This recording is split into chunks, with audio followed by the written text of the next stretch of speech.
Ladies and gentlemen, greetings. We will now begin session 2 of the International Symposium on Border and Environment. I am Chae-Han of Hallym University, and I'll be your moderator for this session. In the first session, we talked about border and environment in the context of international cooperation. And in the second session, we will discuss carbon neutrality and inter-Korean cooperation. We have 4 presentations for the session.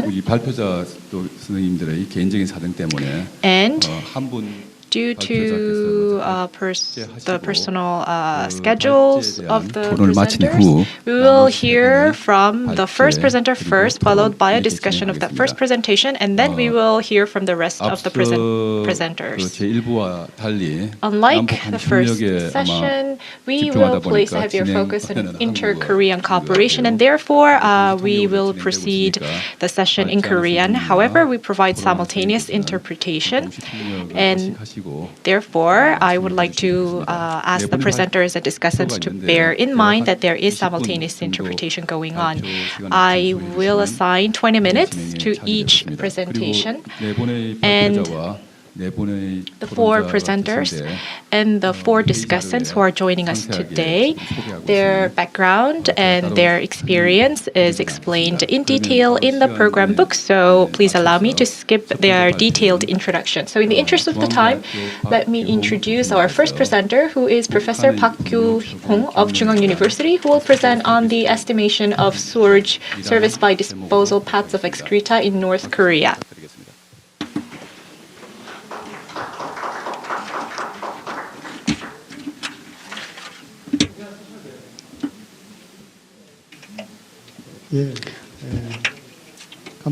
Thank you very much for the introduction. I'm Professor Kyoo-Hong Park at Chung-Ang University. Today I'll be talking about the estimation of North Korea's sewerage service level based on the disposal paths of excreta.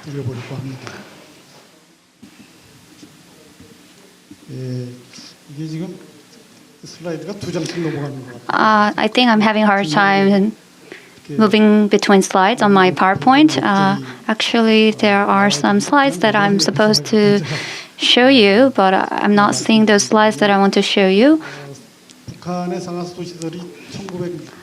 The North Korean water and sewerage systems are estimated to have been built or installed during the 1960s and 70s. And recently, data on North Korea are lacking, and especially the information or data about the storage system in North Korea are not sufficient. And even the materials that are often circulated are actually not trustworthy. Actually, there are some conflicting data among these materials, so their credibility is being questioned as well. However, in 2018, North Korea and UNICEF conducted the survey to find out the generation of excreta and disposal pathways of excreta in North Korea. So the survey result was released by North Korea and UNICEF. So based on that particular survey result, we might be able to estimate their sewerage system service level. So my research aim was to estimate the service level of the sewerage systems in North Korea. I also referred to the college textbook used in North Korea titled The Sewerage Engineering. So what kind of expert education is being offered in North Korea was studied by referring to the college textbook titled The Sewage System Engineering. So these were the references and materials that I used, and based on these materials and literature, I thought that I could contribute to studying and also better understanding the sewerage systems in North Korea. As you can see on the slide, these are the laws and regulations governing sewerage systems in North Korea.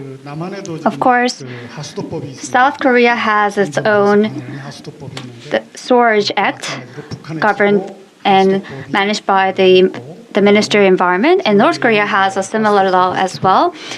And as you can see, the sewerage law includes the basic concept of the Sewerage Act, as well as details about how to manage and treat wastewater, and what are some of the controls that are in place to govern and control the sewerage system and services.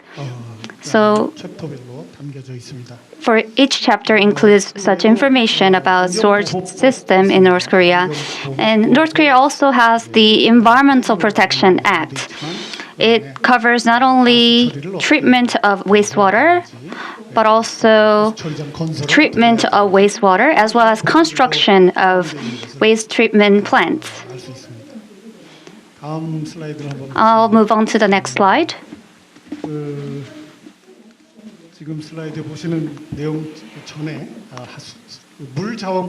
Actually, North Korea has the law titled the Water Resources Act, which was enacted much earlier. It's quite comparable to South Korea's Water Resources Act. And if you refer to some of the provisions, they include wastewater, and it also includes regulations that mandate purification and settlement of wastewater. Also, the Urban Management Act governs sewerage systems in North Korea. And this law is actually the governing law that regulates and controls the wastewater sewerage systems in North Korea. In South Korea, local governments are actually in charge of managing or controlling sewerage systems. Of course, the Korean central government is the one that constructs sewerage systems, but the management is done by local governments. It's quite similar in North Korea as well. I'll move on to the next slide. I ask you to move the slide for me. North Korea also has the Pyongyang City Management Law. This shows that North Korea pays a particular attention on the management of Pyongyang City. It includes both water systems as well as the sewerage system. And there is the infectious disease prevention law. Wastewater treatment and processing are important in preventing infectious disease. So sanitization or sterilization of pits and waste treatment centers are included in the infectious disease prevention law. And Taedong River is considered one of the most important rivers in North Korea. So if you refer to the Taedong River Pollution Prevention Act, it includes some provisions about how to process and treat oil leaks and how to dispose medical or chemical substances. And you can see the administrative bodies that are in charge of managing the environment of North Korea as well as the sewer system in North Korea. In South Korea as well, when it comes to managing or governing cities, we think about the concept of urban planning. And it is the same for North Korea. So if you look at the urban planning systems in North Korea, there's the national territory planning for each province and directly governed city. And then underneath that, they have the national territory construction planning for each city and small counties. So I believe that these urban planning bodies are also in charge of managing and running sewerage systems. And the Central Urban Planning has the city construction bureaus underneath, and these bureaus must be in charge of operating and managing the sewerage system in North Korea. Then let me estimate the level of storage system in service level of storage system in North Korea. I said it earlier that I referred to the college textbook titled The Storage System Engineering used in North Korea. As you can see, these are some of the chapter numbers and titles of the textbook. As you can see, they are quite similar to what we learn and what we educate when it comes to storage operation and management. If you see the second point I made on the right part, when planning and designing rainfall pipes, they consider hydrologic factors such as rainfall intensity and rainfall duration. Since you including Ms. Won-Tae, who's interested in climate change, are here. I just wanted to highlight this. So the impact of climate change and also precipitation are considered when planning and designing storage systems, including rainfall pipes. And then there are various types of methods used, including the highly sophisticated purification methods used to treat wastewater are explained in this textbook. And these methods are quite commonly educated and trained for South Koreans as well. So I would say that this textbook includes a lot of advanced professional methods. But one thing that is very noteworthy is that the chapter 10 talks about the distributed small-scale wastewater purification. This particular technology is not necessarily used in cities. Actually, the concept of distributed small-scale purification or wastewater treatment is more common in rural areas where population is relatively small. So I think this particular chapter deserves our particular attention because usually,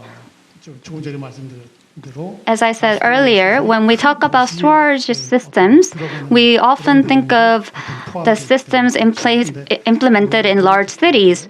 But unlike our conventional wisdom, the distributed small-scale purification and wastewater treatment is also covered by this textbook. Moving on to the next slide, you can see the list of references that were used to publish the college textbook that I mentioned earlier. There are not too many references used to publish this particular college textbook. I think there are only about 10 books or literature that were referenced. Mostly Chinese and Russian literature was referenced in order to publish and write this textbook. And the English titled one is actually literature published by Germany. So I believe that socialist countries' case studies were referenced when publishing and publicating this particular textbook. When we talk about urban planning and storage system planning, we need to consider demographic composition or demographic changes in the region. So I want to first compare the demographic changes in the two Koreas. North Korea has much fewer, smaller population compared to South Korea.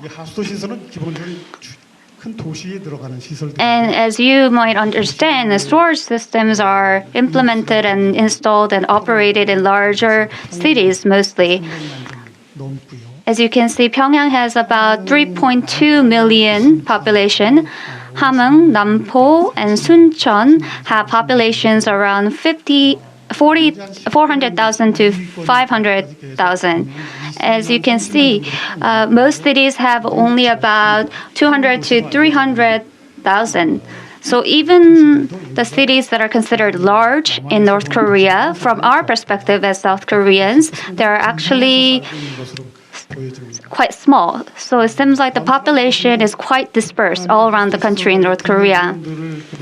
And these are some of the literature published in South Korea about North Korea's sewage system. Many experts have already pointed out that Pyongyang city particularly has the sewage treatment plant.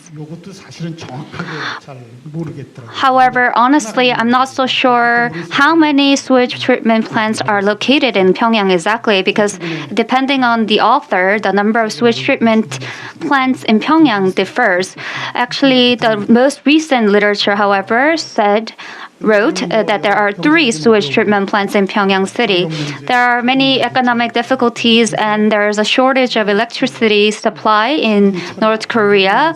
So we can assume that the sewage are not sufficiently or properly treated, and this could lead to pollution of the Taedong River. The penetration rate of sewer pipes is calculated based on the number of people living in a particular region and how many people actually have access to sewer pipes. It is actually difficult to find out the exact penetration rate of sewer pipes. I think until now it has been known that about 93% of the population have access to sewer pipes. But when you actually go to rural areas, you will see fewer people who have direct access to sophisticated sewer pipes. But let me move on to the next slide to explain further.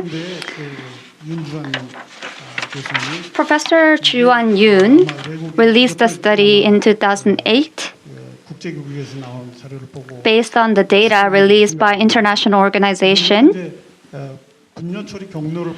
And this study particularly looked at the disposal ways, and 80% of the North Korean population actually use open drain, open defecation, and there are some places where there's no toilet or no latrine. So when you think of the 1960s or 70s in Seoul and the development of the sewage system in Seoul, we could actually apply some assumptions that we used in the past. So I have provided the assumption I used in my research. So based on that assumption, I could estimate the wastewater treatment rate. This is different from the distribution or the penetration rate of the sewage system. So as of 2008, about 19.5% was the wastewater treatment rate. But if you refer to a very similar set of data released by UNICEF in 2018, you can see that as of 2017, UNICEF actually conducted this survey on the same topic with the support of the North Korea. 8,500 households were surveyed. So, and this particular study used a very similar assumption to that of Yoon Ju-hwan studies. So, about 57% was the wastewater treatment rate according to the recent UNICEF study. As you can see, there is a significant progress made in the figure compared to that of 2008.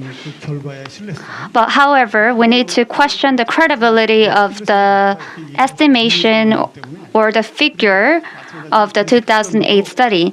And again, the survey that was done in 2017 might be inaccurate.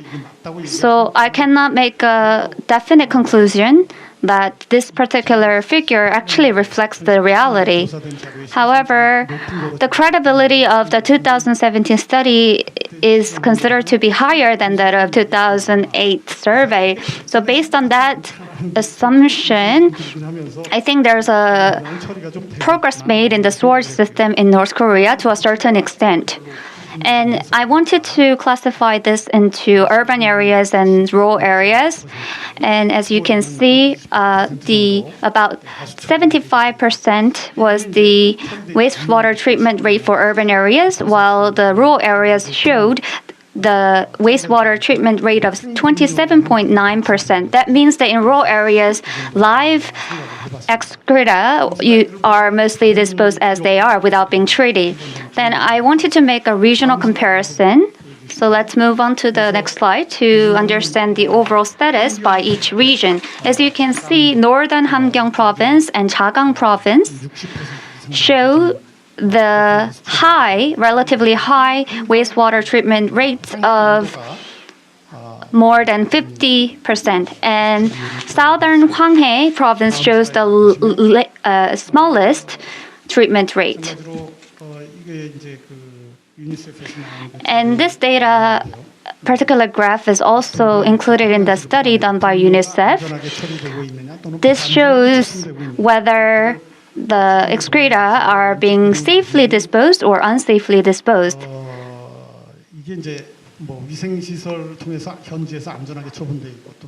There are safe disposal of excreta from on-site sanitation facilities, as well as safe disposal, and also there is also a removal of excreta from on-site sanitation facilities.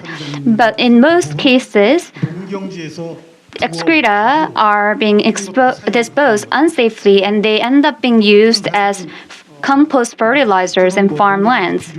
So when they're used on farmlands, of course, they might include some nutrients that could be good for the soil, but there can be also pollutants that could flow into water sources, and these problems could actually lead to a rise or outbreak of infectious diseases, as well as the contamination of drinking water.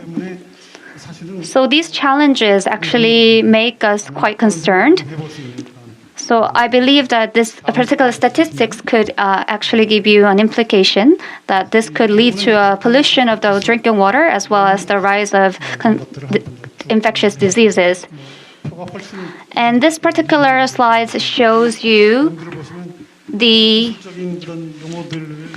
technical terms and research articles on the topic of storage systems. So if you refer to the titles of these research articles, you can see that they do have some level of expertise in running and operating storage systems, but I'm not so sure how in-depth their knowledge is.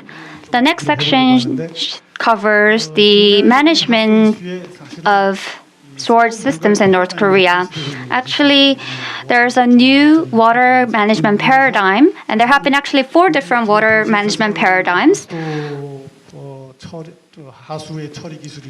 wastewater treatment and sewer pipes that are used to collect sewage have been used for a long time, and they are considered basic infrastructure for large cities. But recently, there are many people arguing for and advocating for the distributed water management. So the concept of distributed water management is likely to gain foothold, and there are a lot of people who are pushing for this paradigm shift. And actually, North Koreans have already started to discuss this topic when it comes to managing storage systems. As you can see in the next slide, North Korea has been emphasizing these maintenance and operation technologies, including automation technologies, to operate the wastewater treatment plants. And it has been emphasizing rolling out the distributed small-scale storage purification structures. As I said earlier, this particular concept is rarely introduced in education or literature on storage systems. So based on this, we can understand that North Koreans are experiencing and suffering many economic problems.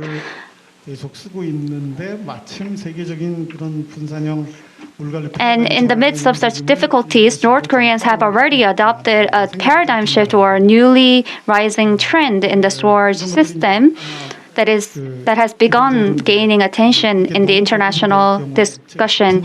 Personally, I think that the distributed small-scale storage systems can be threatening to human health or public health, because if they are not managed properly, they could lead to a rise or outbreak of infectious diseases.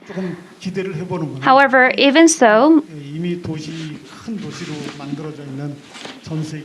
All around the world, large cities all around the world have actually started discussing the possibility or the potential of the distributed small-scale sewer system. So I think it could be a good chance for North Korea to suggest new ideas or receive support from the international community to develop the new water management paradigm. So North Korea can be a testbed case for improving such water management system by adopting the distributed small-scale sewerage systems. So I have my conclusions on the last slide. I've already mentioned all of these during my presentation, so I won't repeat myself. I think you can refer to my presentation slides if you need more information. That's the end of my presentation. Thank you very much. 예, 감사합니다. Thank you very much for your great presentation. Just like the session 1, during session 2, we don't have any designated discussant. We have 4 discussants for the session 2. So please feel free to make your own comments about Dr. Park's presentation. Feel free to ask any question to Dr. Park Kyoo-Hong. My apologies. So when we talk about the cooperation that is tailored to the needs on site, North Koreans tend to collect excreta in order to produce fertilizers. Sometimes they aim to collect 2 tons of excreta per household, and North Korean government seems to be quite passionate about using excreta as fertilizers. But you're talking about the paradigm shift toward flush toilets. My concern is that the reality in North Korea is actually defying the global water management paradigm. So I think we need to discuss further about the current situation in North Korea. And secondly, even if we install the modern style sewer system, I wonder how well it will be managed. Because as we saw in many developing countries in the past, even if modern style or modernized systems are implemented, the operation sometimes does not continue for more than 2 or 3 years. So I have concerns about that. And if, in the case of North Korea, they are experiencing electricity shortage as well. At the end of your presentation, you mentioned the distributed small-scale sewerage system. As far as I understand, this is not the way commonly adopted by advanced countries like South Korea. Then I wonder if this is particularly an area that we can cooperate with North Korea, because it's not something we adopt in South Korea. Let's take other questions and listen to other discussants before we answer your question. 본래 우리 한 주제당 For each presentation and topic, we take about 35 minutes or so. We don't want Dr. Park to leave without giving more information or having more discussion. So I would like to ask 2 more questions to Dr. Park. My first question is about the North Korean government. Dr. Park introduced the laws in North Korea in the beginning of the presentation, and the latter part focused on the UNICEF's survey result. What we always focus our attention on is the information sharing.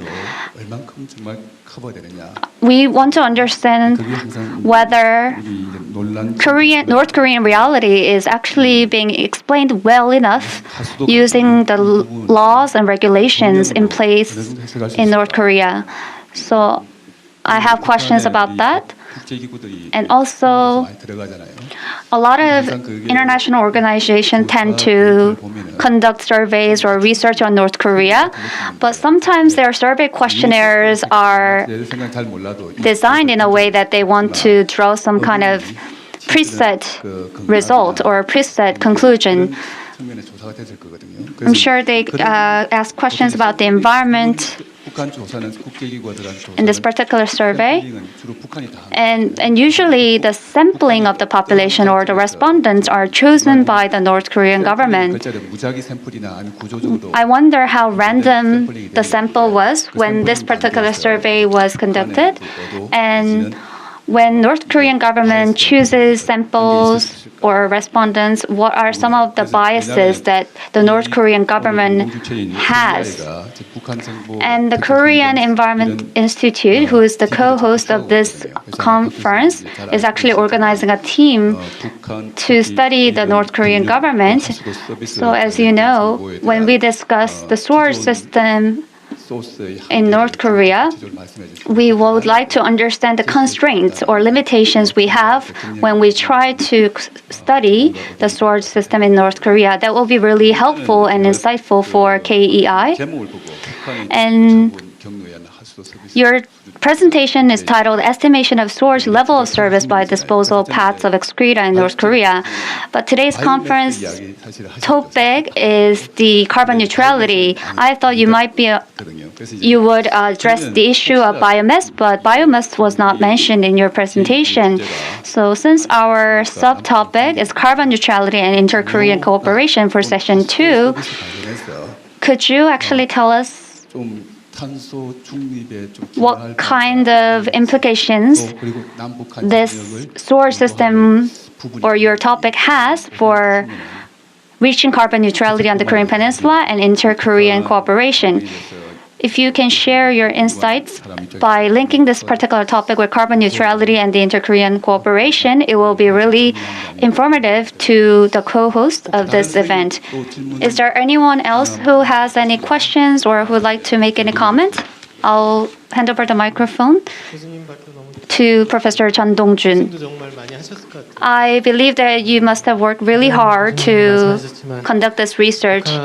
As Professor Chae-Han Kim said, the credibility of data on North Korea is always a topic of concern among researchers who study North Korea. You compare the data of Dr. Chae-Hwan Yoon in 2008 and with the data of UNICEF research. Of course, there seems to be some progress made in this particular area, but economic sanctions have been in place for more than 15 years in North Korea. And I wonder, North Korea had any room for making investments into infrastructure, right? So I'm sure you've also had your own questions about the credibility of these data. Actually, the sewage system has to do with environmental problems that are subsequent to the issue of weak or improper sewage systems. So I was thinking perhaps based on the sewage system data, perhaps we could trace back the data to understand the water quality in North Korea. Because North Korea has been talking about and advocating for the distributed small-scale sewage system. So I thought it would be helpful if we can compare the water quality and the changes in the water quality over the years in North Korea. Of course, I'm not an expert in this particular field, but I just wanted to make this comment. Is there any other expert who would like to make any comments? If there's no further question or comment, then I'll ask Dr. Park to answer these questions and say final comments. Thank you very much for your insightful questions. And these are really great questions. It seems like you are also very interested in the topic. First of all, I'll answer to the question raised by Professor Dong-jun Chun, since it was the last question I can remember it quite clearly. Of course, there is a serious issue of credibility, lacking credibility in the North Korean data. Of course, the 2017 survey result seems to be more detailed compared to the result released in 2008. And it seems like the report authors were also concerned about the credibility of the results. So in the appendix section of the report, there are various explanations and list of references that they used. But despite their carefulness and extra care they put in to improve the credibility of the data, as Professor Kim said, the North Korean government actually intervened. The North Korean government actually provided support for this particular study. And because UNICEF had to conduct a survey of 8,500 households all around the country, without the North Korean government support, the UNICEF would not have been able to conduct this survey. So in conclusion, I'm sure there's room for North Korean government's bias being reflected on this particular survey. And this particular survey result was released almost 10 years after the 2008 research. But I honestly think that there wasn't much investment into the sanitation or storage infrastructure during those 10 years. I think the change in the result or the seemingly progressive result might be because of the different questionnaires used in the survey done by UNICEF. Of course, we could study the water quality using the sewage systems. But of course, maintaining and operating sewage systems is aimed at protecting the water sources and keeping the water quality safe. Actually, in my other studies, I did mention the water quality assessment in North Korea, but not all the rivers and streams were included in the research scope.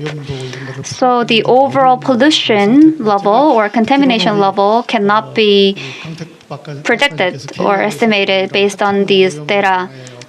And I understand that KEI aims to study the contamination level of rivers and streams in North Korea going forward. I understand that KEI aims to improve the data set used for this, so I also personally look forward to such efforts made by the Korea Environment Institute. Let me now answer to the question raised by Dr. Ko.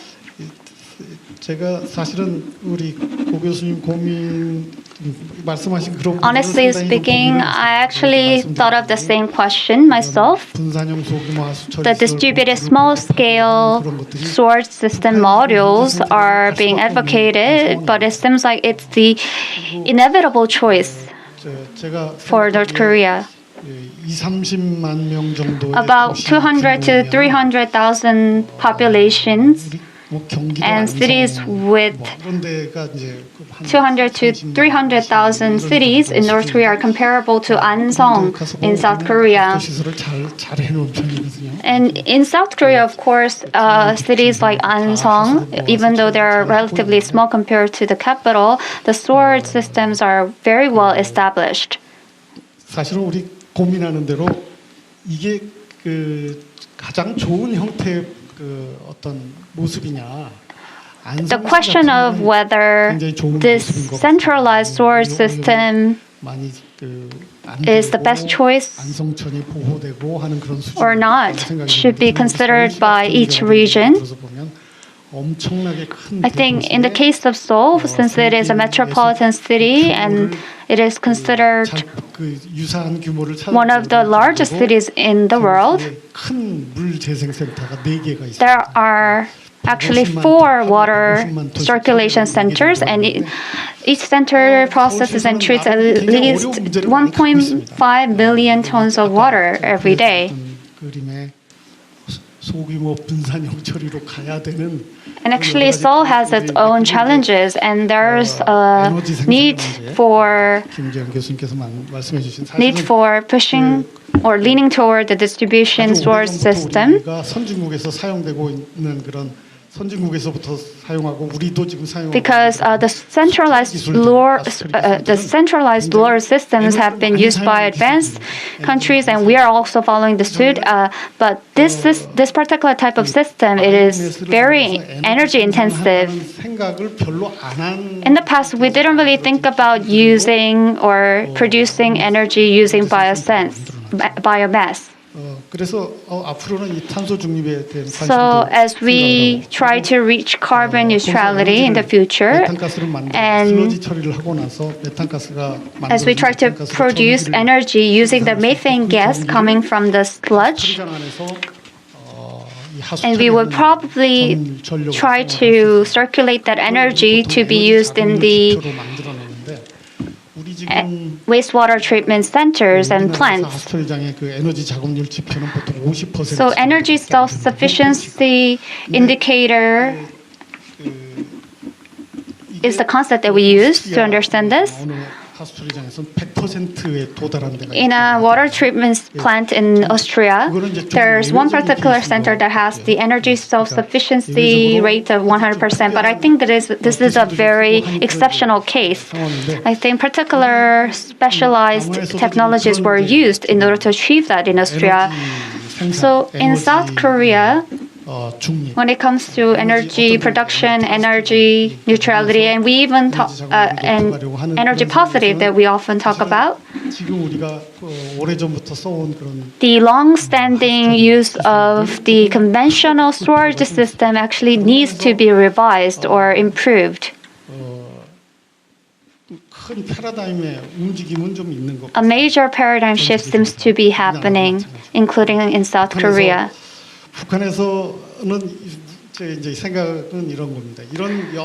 My personal take is this.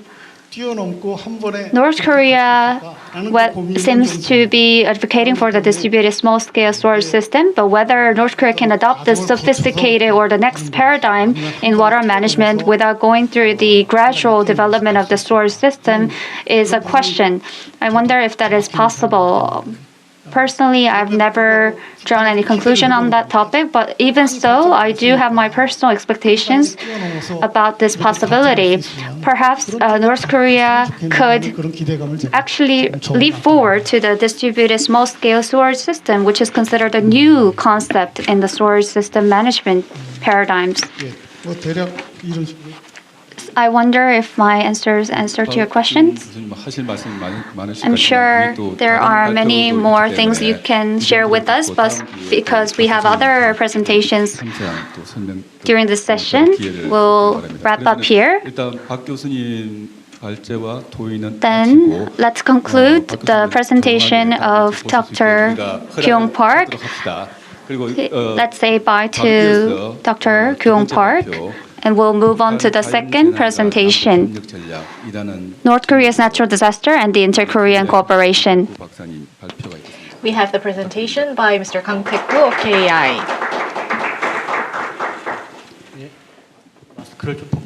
Please allow me to take off my mask and say my greetings. I am Kang Taek-gu, as introduced. Today I will talk about the natural disasters in North Korea and the strategy for cooperation.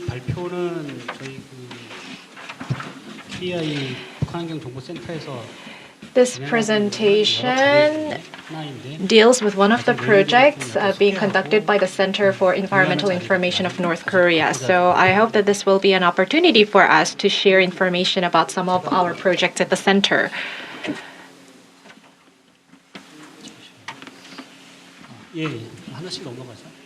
Okay, now, so I know how to flip through the slides. Thank you. These are the 5 topics that I will cover today. As you know very well, when you see the press releases and press reports about natural disasters in North Korea, North Korea does face a serious challenge of responding to natural disasters. Recently, the EU published Global Risk Index 2020 report, and according to this report, North Korea ranked 39. Korea ranks about 150th place. So the higher you are in the ranking, the more vulnerable you are to the risks. So North Korea is quite high up in the ranking. And the natural disasters in North Korea has a toll on the croplands in North Korea, and then also if you look at the top right, you see this diagram. This is data that's been prepared by a private organization in the States. So Seohae is known as the granary in North Korea, where they harvest rice and corns, and the crop yield in this region is deteriorating due to natural disasters. And this shows the future scenario for the future deterioration as well. These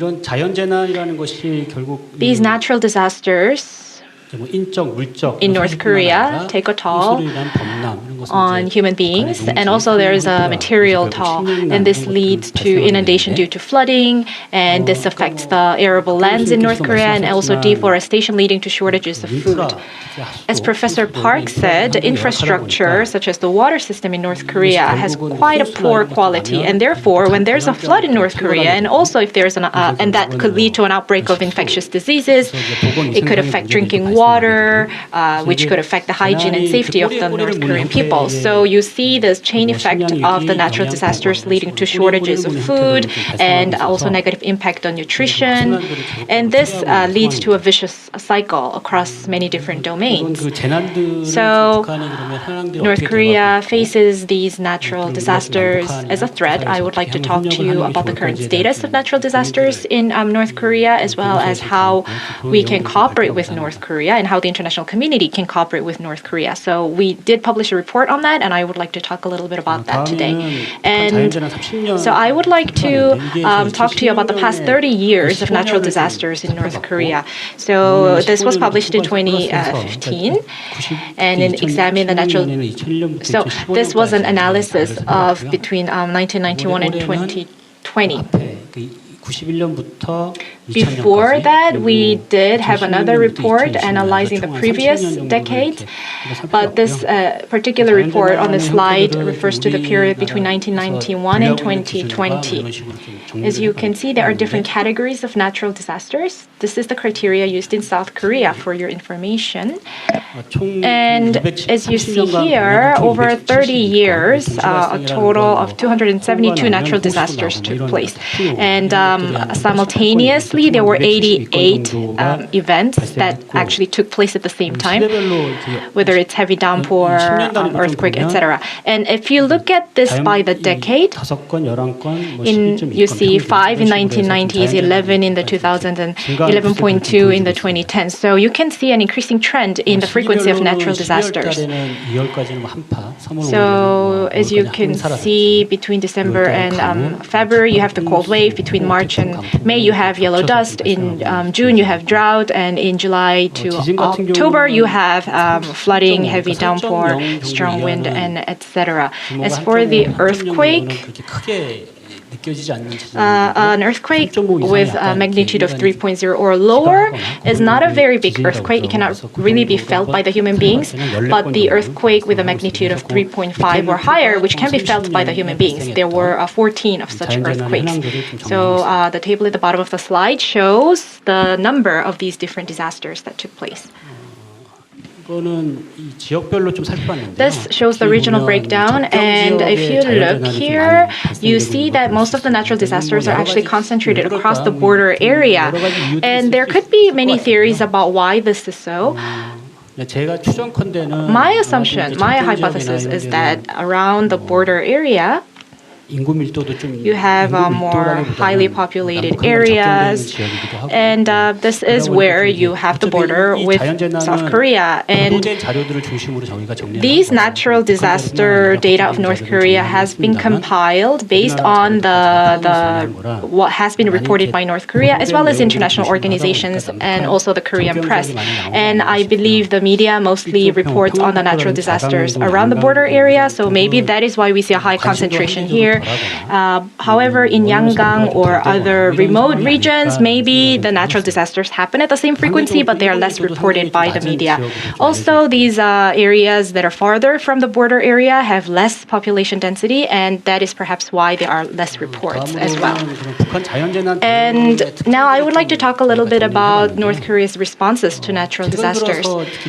Recently, with Kim Jong-un's leadership, I see that North Korea is showing greater interest in the natural disasters. If you look at the North Korean newspaper, you see Chairman Kim Jong-un actually coming to the site of the natural disaster in sweatshirt and giving instructions to the people about how to handle the aftermath of the natural disasters. We see more of this compared to the previous leaders of North Korea. So there seems to be a greater interest in North Korea in natural disasters.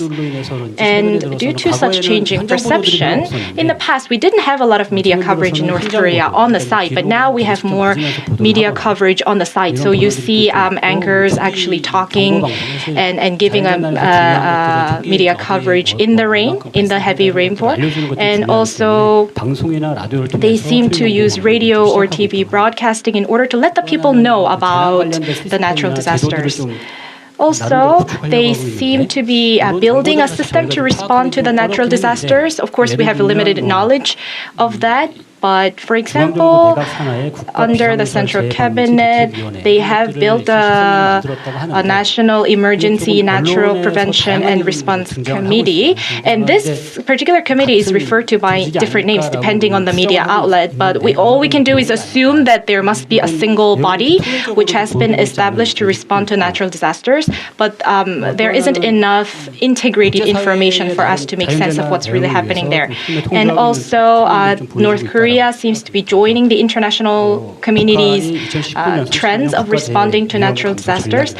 For example, North Korea published in 2019 its natural disaster risk reduction strategy. And in June, DPRK Voluntary National Review was published. And this actually shows North Korea's commitment to achieve SDGs in line with the global community's efforts. So it showed DPRK's voluntary efforts to actually reduce greenhouse gases and achieve other SDGs. And in 2018, North Korea established a Sustainable Development National Task Force. So this covers not just natural disasters, but sustainable development as a general. However, it still does have limited resources and infrastructure in responding to natural resources, and also it's over-dependent on external institutions like international organizations. And also, rather than making a systematic response, there is a higher dependence on that leader, Kim Jong-un's instructions and guidance. Also, as I said earlier, in 2014, they did legislate an act on disaster prevention, rescue, and recovery. However, in order for a legislation to be effective, you need enforcement ordinances and specific regulations. And we don't know if they have these ordinances and regulations, but for now, we haven't been able to come across any such information. So there seems to be limitation in the enforcement of such laws. And now I would like to talk about how the international community, South Korea and North Korea are responding to natural disasters. These are some of the major characteristics. The international organizations under the UN or the NGOs under the EU are taking the initiative to cooperate with North Korea in responding to natural disasters. Recently, with the outbreak of COVID-19, in North Korea, we see a crisis of not just natural disasters, but also shortages of food, and a lot of international organizations have been involved in addressing these challenges. However, a lot of the organizations and the personnel from the international organizations had to leave North Korea because of COVID-19, so there seems to be a limited response inside North Korea now. And also, there is a strategic framework between the UN and North Korea, and this serves as the foundation for the cooperation. And this strategic framework has four major pillars for strategy. Number one is food and nutrition security. Next is social development services. Third is is resilience and sustainable development, and then we have data and development management. And of course, there are the sanctions against North Korea, and North Korea has limited funding. So we do see a lot of limited responses in North Korea. As for the inter-Korean cooperation in the context of natural disasters, well, actually, we don't really have a long history because it was in 1992 that we resumed exchanges, but it was only in 2000 that we began our cooperation in terms of natural disasters. And we haven't really been able to sign a lot of agreements, and also we have quite a low level of cooperation in the domain of natural disasters. And most of our cooperation has been focused on prevention of flood damages in Imjingang River, but of course due to the strain in the inter-Korean relations that has stopped as well since 2018. And as you know, military, political, and other agenda influence our response to natural disasters. 예, 마지막으로 그러면 이런 그 제안 And now I would like to give you some of my proposals or implications. In order to cooperate for North Korean natural disaster response, we need to advance Korean-led and also international community-led cooperation, and we need to think about how to actually fund the resources. And of course, we need to address the issue of the sanctions against North Korea as well, because the international community as well as individual countries have sanctions against North Korea that has to be addressed in order for us to think about natural disasters. And when it comes to natural disaster response, humanitarian efforts are of course important, but also there could be many different angles, many different perspectives that we can take. And I think what's the most important is for North Korea to be committed to this end. For example, IMF, the World Bank, North Korea has to be members of these organizations in order to actually get realistic assistance and ODA from these international organizations. In the short term, the two Koreas did reach a number of agreements. For example, we do have a subcommittee for responding to natural disasters, for example, exchanging related information. We need to extend and expand those efforts. And also, by nature, natural disasters have to be approached from a comprehensive perspective because disaster, food, health, energy, they are all interrelated with each other. So we need to really take a holistic approach toward all of these aspects. And in terms of inter-Korean cooperation, there are contradictions in the legal system or the institutional system. There are people who talk about the need for development cooperation between the two Koreas, and of course in the long term we do have a need for that, but for example, the Act on Inter-Korean Exchanges or International Cooperation Act, some of these laws and regulations are in conflict with each other. Therefore, we would need to adjust our legal and institutional system as well to resolve these contradictions. And as Professor Chang will talk about later, for example, we could pay North Korea to sell the emissions credits.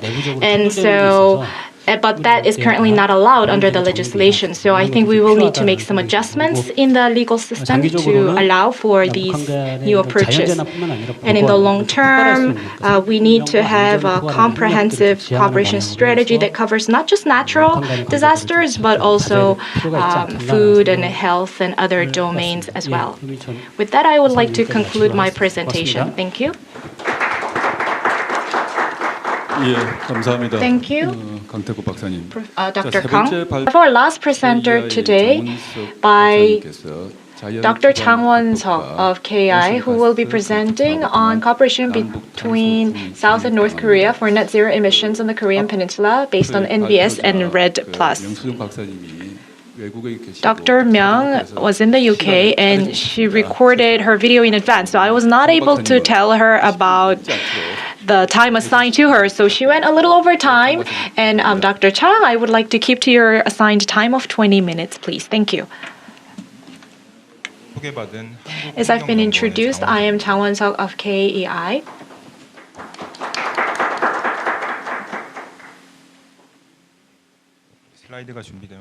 Once the slides are ready, I will begin my presentation. Today, I would like to talk about inter-Korean carbon neutrality cooperation based on NBS and REDD+.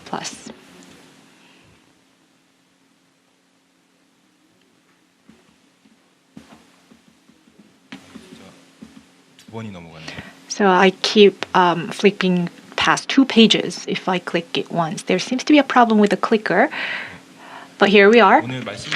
These are the topics that I will cover today. There are 4 major topics I will cover.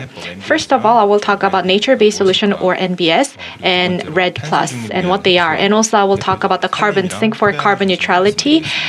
Mostly I will focus on the forests and the land. And next I will talk about why the 2 Koreas have to cooperate on this front. And last but not least, I will talk about the ways of inter-Korean cooperation to achieve carbon neutrality. Next slide, please. This is a diagram that you must all be familiar with.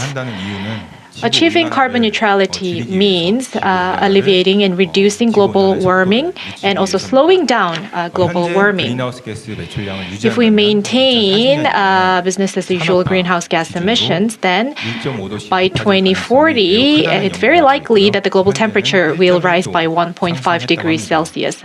Until now, it has risen by 1.1 degrees Celsius already. Recently, we have had wildfires in California and the floods in China, so we seem to have more and more frequent large-scale natural disasters all around the world. And if the global temperature rises by 1.5 degrees Celsius, it will lead to even more dramatic extreme climate events. Last year, there were a lot of press reports about how we have had a historically frequent and severe natural disasters, and we see that every year on the press. We seem to be setting a record on natural disasters every year, and this will become even more severe with the 1.5 degrees Celsius rise. The sea level will rise by 1 meter if the scenario comes true, and the coral reefs would become almost extinct if we do have an increase of 1.5 degrees Celsius. I would like to talk about today's keywords. First of all, carbon neutrality. I'm sure you are familiar with this term, but actually, carbon neutrality could be interpreted in different ways. You may think that this is just about making net zero emissions in carbon, but actually, carbon neutrality means neutrality in greenhouse gases. However, there is a more specific term called net zero, which refers to net zero emissions of greenhouse gases, including CO2. Global warming is caused by not just carbon, but by the different types of greenhouse gases. Of course, CO2 takes a large share in the greenhouse gases, but there are other types of greenhouse gases like methane and N2O and etc. In Korea, we talk about it in the word of carbon neutrality, but and I will refer to it as carbon neutrality, but in the strictest sense of the word, we should be using the word net zero. NBS or nature-based solutions refer to actions to protect, sustainably manage, and restore natural or modified ecosystems. So it's a way to use nature in order to address various environmental challenges. A definition would be the action to protect, sustainably manage, and restore natural or modified ecosystems that address societal challenges like climate change, according to IUCN.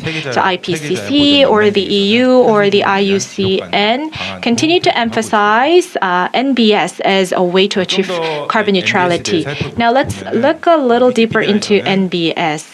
Wikipedia defines NBS as the sustainable management and use of nature for tackling socio-environmental challenges.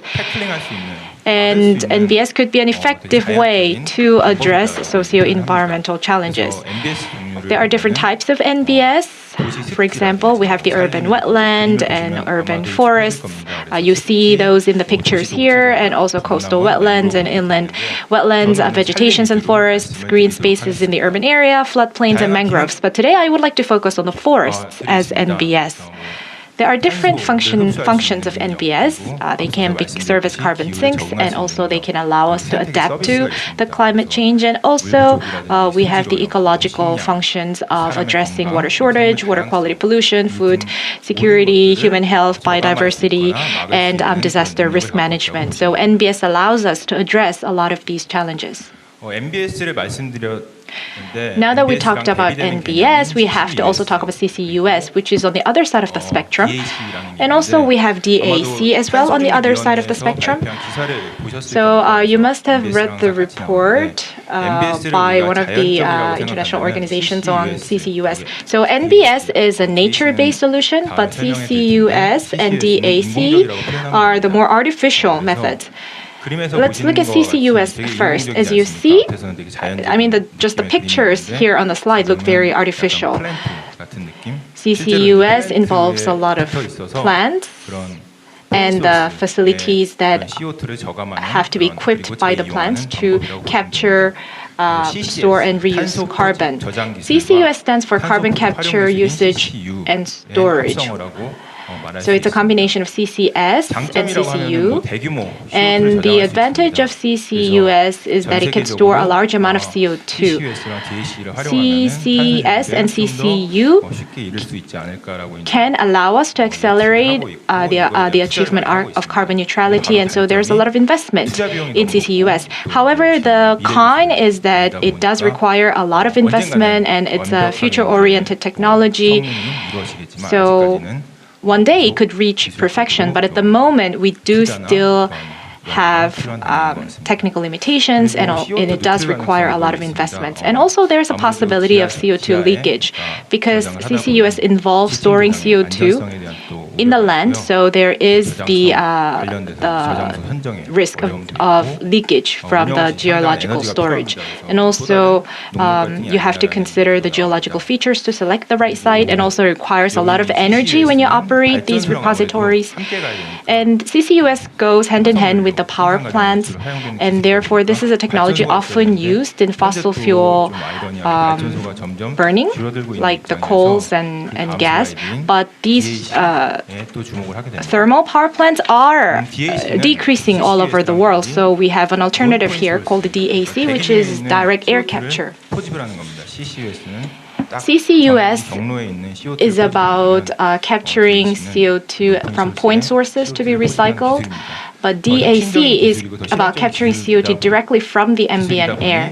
This is a more practical technology, and so there's a lot of investment going on in DAC, including Bill Gates, who made an investment in DAC, but there are still uncertainties in this technology as well. Let's look at the cons first. Again, you do need high CAPEX, you need a big investment, you need a big operating cost, and you do need to spend a lot of energy and water to run the DAC facility. And per ton of CO2, the cost of capturing CO2 using DAC is about $600 to $1,000. But in order for this technology to become more widely available and widely commercial, it would have to come down to $100 per ton of CO2. And one DAC plant can actually serve as a carbon sink equivalent to a forest of 40 million trees. So the effect of capturing and absorbing CO2 is quite effective. Now I would like to talk a little bit about REDD+. REDD+ goes hand in hand with NBS. I told you earlier that NBS was a natural and physical way of addressing the problem, but our REDD+ would be a more institutional approach. The UN has the leadership in implementing REDD+. So our REDD stands for reducing emissions from deforestation and forest degradation. And as I said, the UN has the initiative in this program. And also REDD+ means conservation and sustainable management of forests. So this basically also combines the concept of SDGs. The sixth 이 부분을 SDG 많은 선진국들이 is a concept about cooperation for the forest preservation, and a lot of the developing countries are experiencing forest degradation. So this is an effort to actually prevent that and to develop their forest land, so that this could contribute to the reduction in carbon dioxide emissions. So this could be a concept of trade-off between the developed countries and the developing countries in order to achieve SDGs through a joint effort. And now I would like to talk about the carbon sink. To achieve carbon neutrality, obviously you need to manage the carbon source and the carbon sink accordingly. You can't just focus on the environment. You can't just focus on the environment. You have to catch both birds of the environment and the economy. To do that, you need to minimize the carbon sources. You need to maximize the carbon sinks. And as I said, the carbon sink has three major categories of approach, which is NBS, CCUS, and DAC. NBS is a more natural approach. CCUS and DAC are the more artificial approaches. If you look at the top left, this is what we look like right now. So greenhouse gases are emitted in a larger amount than what's being absorbed, so we have a net emission. However, if we achieve carbon neutrality, we have the same amount of emissions and the absorption, which would allow us to reach net zero. And on the right, you see the ideal picture of carbon sink. You have CCUS at a minimum, and you have DAC at a minimum, and you have NBS at a maximum. That would be the ideal picture and the ideal approach to achieve SDGs. Simply achieving carbon neutrality does not mean that a single country should have thousands of CCUS plants and DAC plants and facilities, because if you do that, then I think it would make our efforts meaningless, and therefore we need to maximize NBS, and we need to really minimize the use of CCUS and DAC because they can absorb a lot of carbon, but we do need to think about them as auxiliary methods because they do have the side effects as well. And let's look at our target for carbon absorption by 2050. So the target is using NBS to absorb 25.3 million tons. This is what has been announced as the final 2050 carbon neutrality scenario. And CCUS would absorb 84.6 million tons, and DAC would absorb 7.4 million tons of carbon. I will have to rush a little in order to make sure I finish on time. So if you make the good use of forests, then you can get a lot of benefits out of it. But if you do it wrong, then it could lead to forest degradation.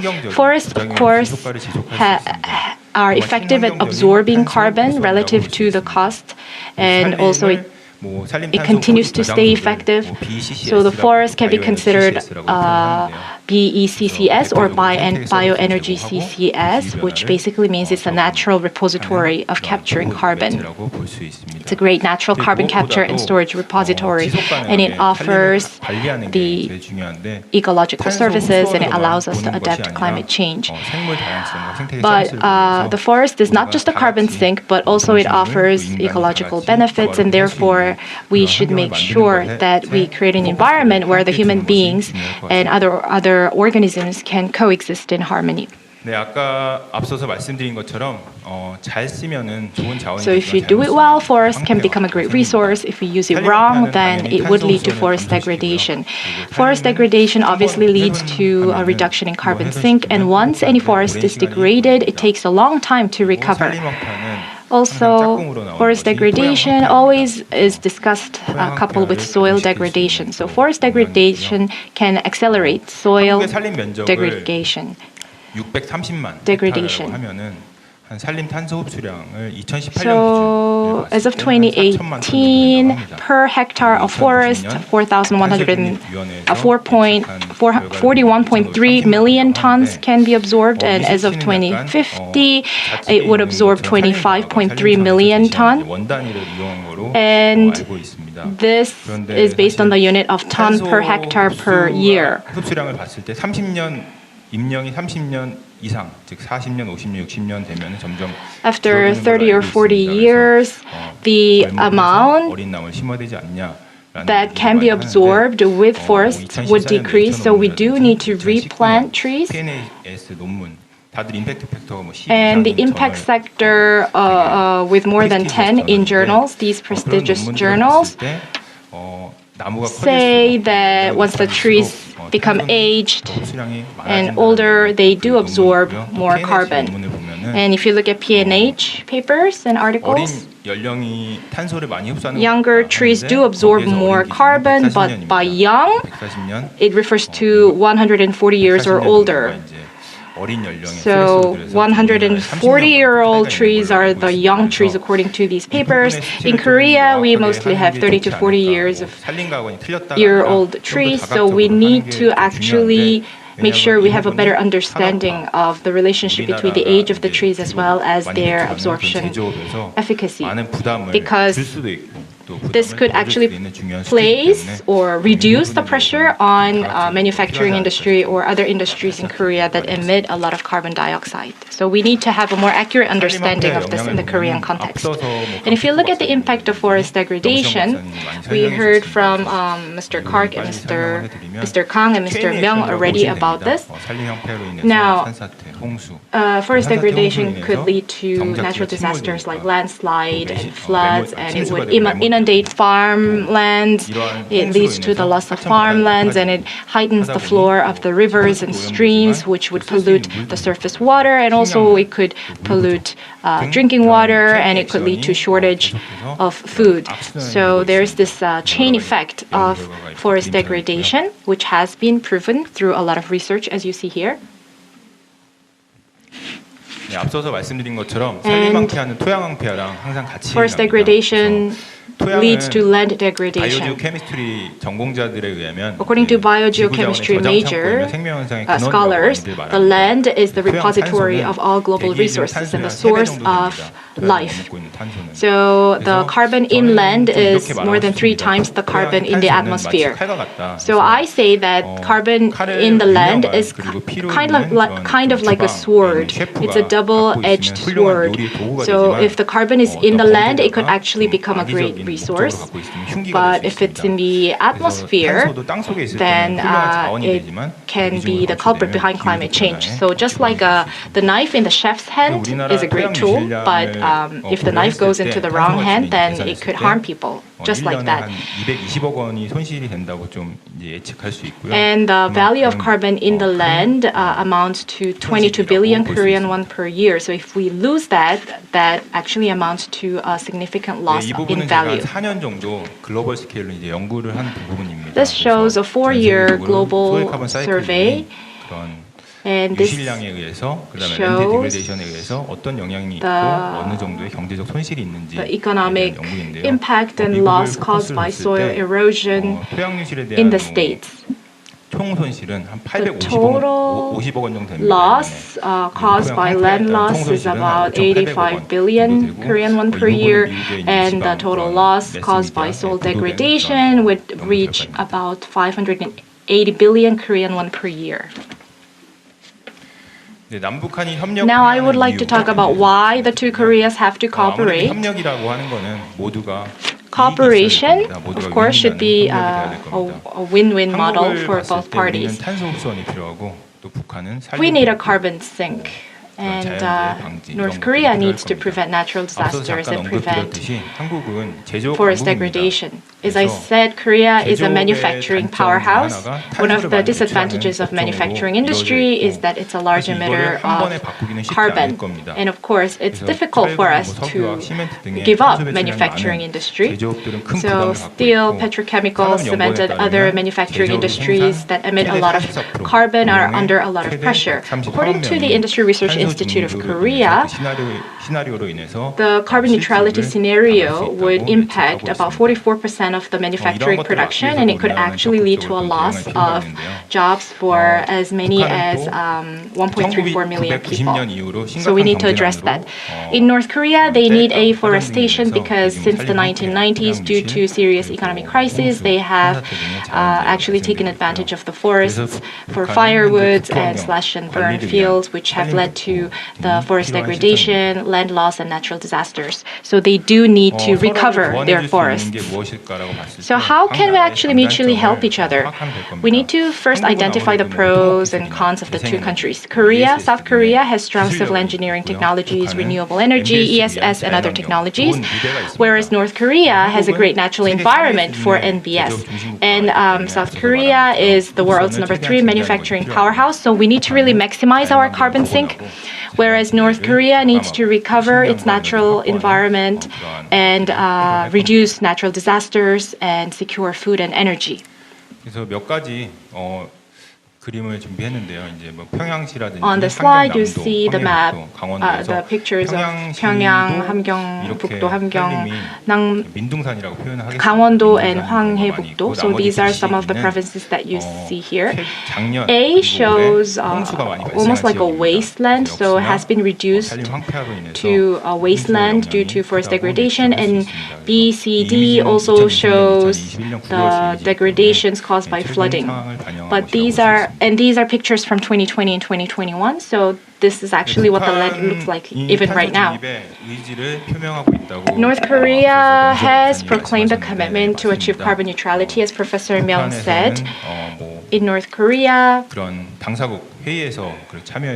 it has actually participated in a meeting of parties for the International Convention on the Environment and expressed its will to take part in the global effort to protect the environment. And also it has established the Sustainable Development National Task Force as well. And also it published the VNR report, where it has actually revised its greenhouse gas reduction target upward. But this year it did revise down the target a little, but compared to the 2018 level, it has been revised upward. And so the target is to reduce by 32.25% in 2018, 36% in 2019, and 50.34% in 2021. And this is on the premise that it receives ODA. This shows that North Korea wants the assistance from the international community, and if it does receive the assistance, it's willing to work for these goals.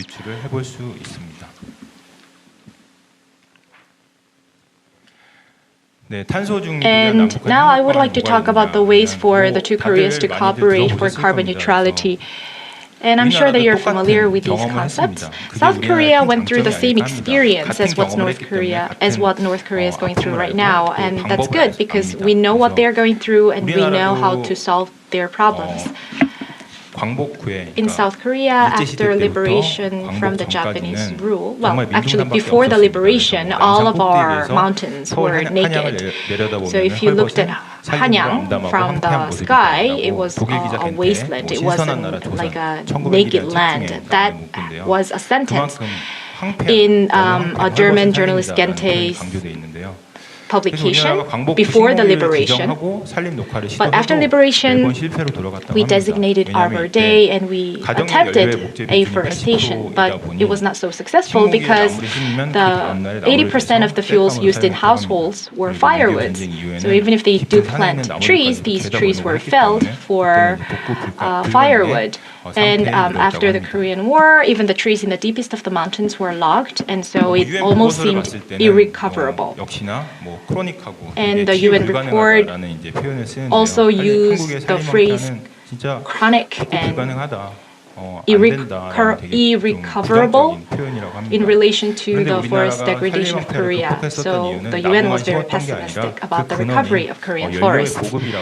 And one of the reasons why we were able to achieve afforestation is because we had a change in the energy balance and the portfolio of fuel supply. and to couple with the afforestation efforts, we were able to really recover our forest, and now we are the world's number 4 forest 네, 앞서서 말씀드린 powerhouse. 것처럼 우리는 북한과 같은 And as I 똑같은 said 경험을 earlier, 했기 we 때문에 have the same experience 이해하고 as 또 도와줄 수 North 있는 Korea, 그러한 and so we know how to help 방법과 노하우, North Korea. 기술들을 We have 갖고 the know-how and the 있고요. technology 북한의 산림 to 면적을 잠깐 help them resolve their 산림 면적 변화를 problems. 잠깐 살펴보면은 If you look at the changing 1990년 때는 forest 산림이 꽤 status in North 많았습니다. Korea, 면적이. 근데 이제 2020년을 비교했을 때 if you look at the map here, 20만 톤 정도가 감소함을 알 수 있습니다. we have seen almost 2.2 million 36배 정도 hectare decrease in the forest land between 그래서 1910 만약에 and 26% 면적의 산림을 2010. 복원하면은 탄소 흡수량이 어느 정도 And 될까라고 so between 추정을 1990 and 2020, we have seen a decrease 2,200만 톤 정도 된다고 of 합니다. 26% of the forest 이 land. 양은 반도체 업종에서 So if 연간 we are 배출되는 able to 탄소 actually 배출량이 recover 1,700만 톤 this 정도 되니까 이 loss 부분을 of 26% in forest land, then we would be able 양이라고 to 볼수 있습니다. absorb carbon in the amount of about 네, 앞서서 말씀드렸습니다. 22 million ton, which is equivalent to the carbon emissions on an annual basis from the semiconductor sector. 에너지와 함께 And we need to we need to carry out afforestation coupled with the energy supply plan. We need to improve the basic energy infrastructure, and also we could supply renewable energy as an auxiliary source of power in North Korea. And also one of the problems in North Korea is that there is as much as 50% of transmission and distribution loss due to the aged power generation infrastructure in North Korea. So we need to implement renewable energy, and also we need to implement ESS-based smart grid system by the village in order to reduce the transmission and distribution loss, and we can actually recharge the grid by the mile so that we can operate a smart grid for power distribution in North Korea. 네, 남북한의 협력 결과를 한번 These are 예측해 the 봤을 때 expected results of inter-Korean cooperation. By 2050, we would be able to secure an 당연히 additional 남북한의 carbon 산림을 sink 합치면 이것보다 많은 equivalent to what you see on the slide. Of course, it could actually be more if you look at the potential recoverable forest land in North Korea. But if you base this on the REDD+ forecast, this is what we expect to be able to absorb further. For example, this would amount to about 40% or 50% of what's been emitted by the steel industry, and you see the related figures on the slide. And by 2050, if we combine CCUS and DAC as well, we would be able to absorb as much as 140 million tons. And that this would be able to offset the loss of jobs or reduction in production volume. And in order to successfully implement this effort, we do need international cooperation. Successful implementation of REDD+ requires inter-Korean cooperation as well as international cooperation. So our advantage is that we know North Korea better than everyone else, and we have had the same experience, and we are the same people. We are one people, so we can leverage our experience of afforestation as well as our technology, as well as our understanding of North Korea. And also, both Koreas will need to bring the world's attention to the issue so that we can make it a global agenda and we can actually win assistance and funding from the international community. And that will allow us to work together with the international organizations, setting aside the sanctions against North Korea. And North Korea's forest and land degradation is an international challenge because it's related to climate change, it hinders carbon neutrality, and if it's something that is related to the international environment, then it will garner the attention of the global community because climate change is relevant to international agreements like Paris Climate Agreement and GCF or FAO or WFP and other international organizations would pay attention to the forest and land degradation in North Korea once we expose its impact on other domains like climate change, food, energy, and so on. And here's a case study that I would like to examine. Although, even if we have a great plan, we cannot just solve the problem overnight. Actually, in the interest of the time, I will have to rush through it. So North Korea has been impacted severely due to flooding this year and last year, and the previous years as well. It has had a significant chain effect across different domains. So we will need to take that into account as we plan our joint response and cooperation. This is another project to reduce flood damages, and so Korea will have to achieve carbon neutrality, and North Korea will have to implement national territorial management. And the needs for these policies are indicated on the right, as have been reported by the different media outlets, including the North Korean newspaper. And these are some of the expected benefits. Once we have successful cooperation in these projects, of course, it will have an economic and environmental benefit for both South and North Korea, and also it will be able to actually improve the national image of both North and South Korea on the global stage, and also it could set an example in international cooperation for carbon neutrality. Also, it would be able to bring about reconciliation between the two Koreas, and it will contribute to the establishment of a peace regime on the Korean Peninsula. With that, I would like to conclude my presentation.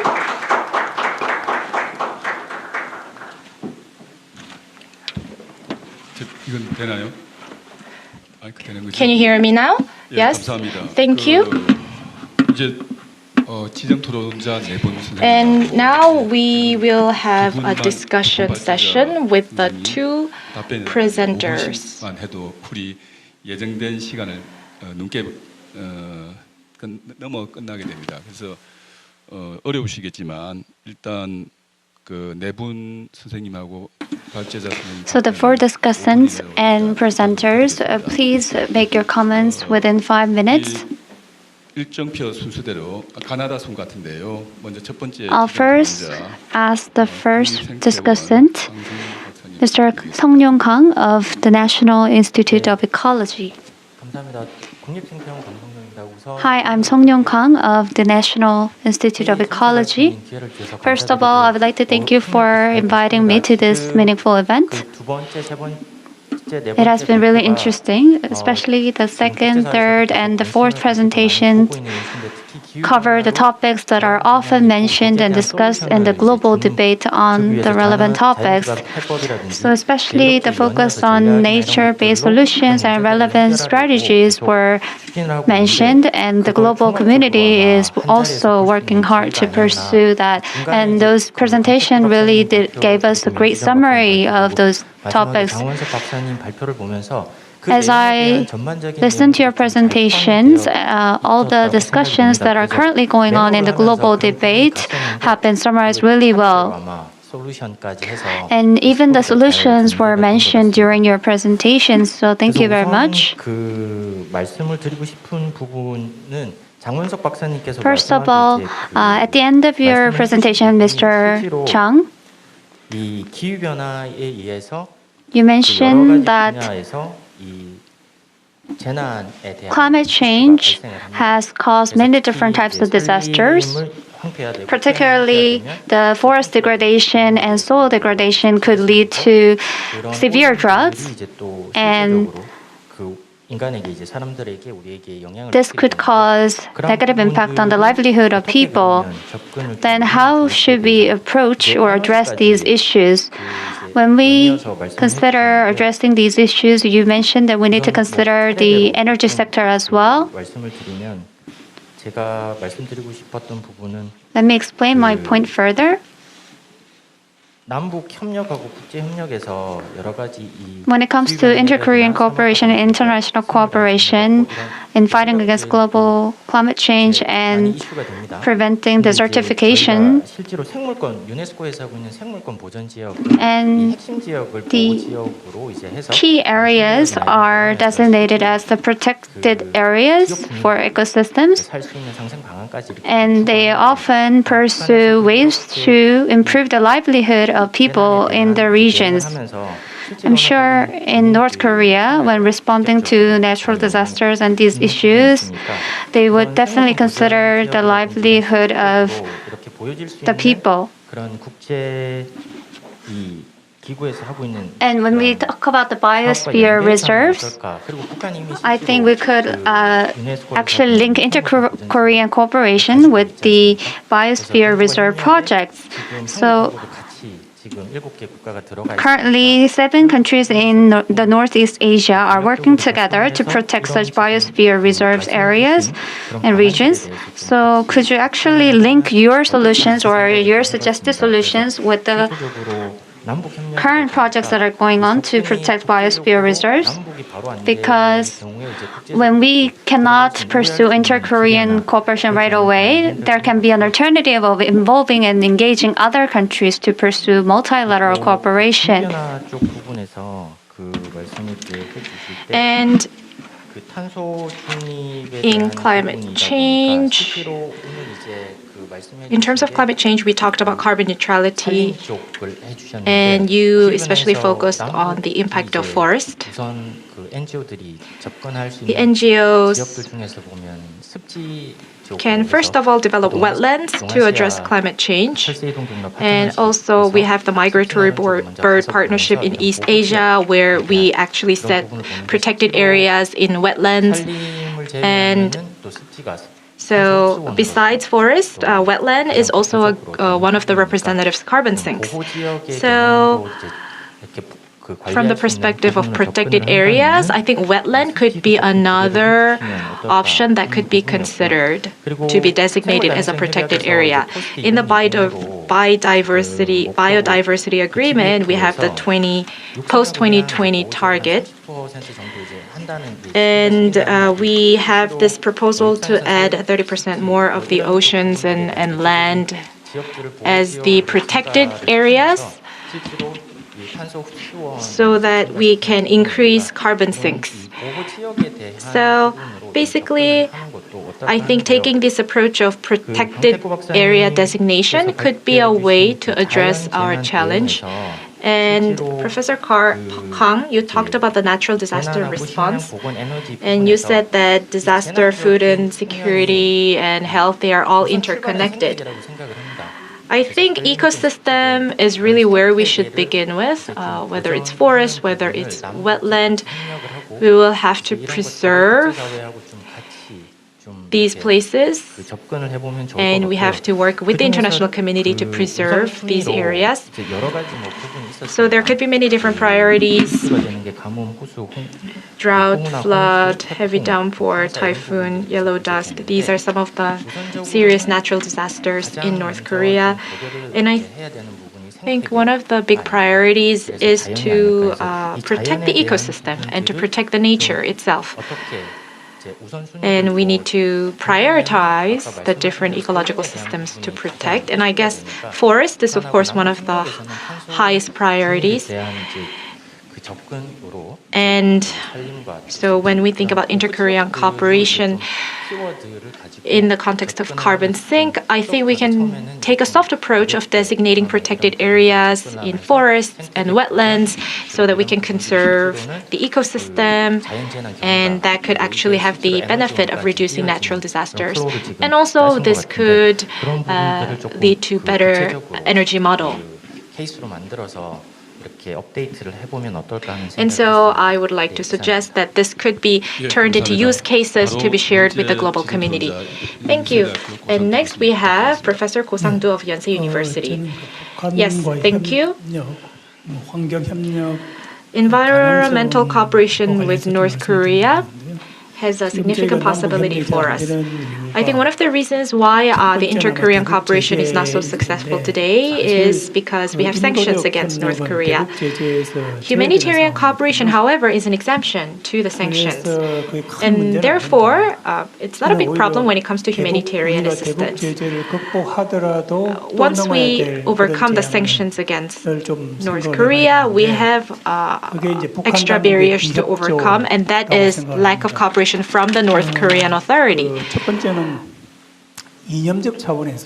From the ideological point of view, North Korea has the Juche ideology, which really emphasizes its independence and not getting help from external sources.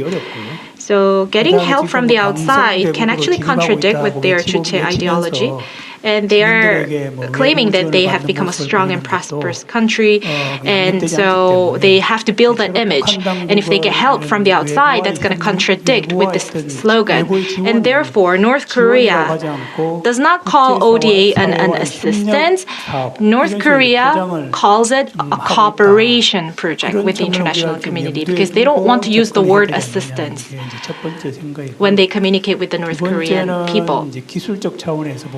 And from the technological point of view, North Korean policies are really focused on controlling the information inside North Korea. Therefore, when they cooperate with external organizations and when these external organizations visit North Korea to do surveys or research, they think of it as an act of collecting information which should be controlled. And therefore, we need to overcome this issue of lack of accessibility or transparency in information. And we need to address these obstacles in order to successfully cooperate with North Korea. So with that in mind, how should we increase the possibility of cooperation? I think there could be two ways to go about it. Number one, instead of providing food assistance, North Korea prefers development assistance.